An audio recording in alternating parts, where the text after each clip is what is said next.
the favorite song of the notorious gangster Al Capone. Who would think a tough guy like that would like such a sweet love song? Behind me is his private dining room in the Arlington Resort Hotel and Spa. I'm Chuck Dodson, and I'll be your host as we unravel the rich and somewhat sordid history of Hot Springs, Arkansas.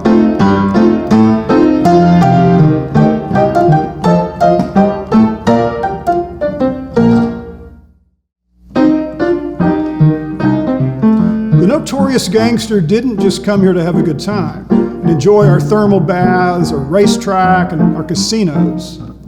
He came to do business. The wooded hills and mountains around Hot Springs were the perfect place to hide illegal moonshine stills.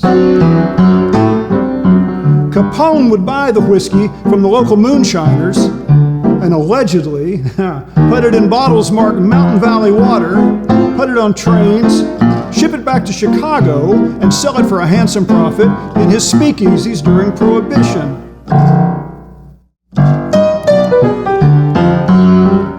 When Capone was in Hot Springs, his favorite getaway was actually 4 floors above where I'm sitting right now at the Arlington Resort Hotel and Spa, room 443.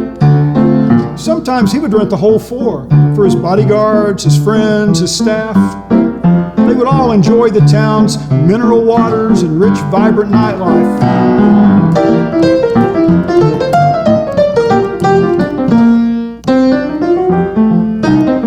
Another good Capone story is he once hired a local cab driver, a guy named Jack Bridges, to take him 100 feet. It was from the Southern Club, a casino, to the Arlington Hotel. It's just right across the street. What Jack didn't know was he was being followed by the FBI. After a pretty dangerous U-turn, Capone escaped, leaving Jack to answer questions. They say you can still hear the ghost of the infamous gangster Al Capone echoing through the halls of this grand hotel. Come see for yourself.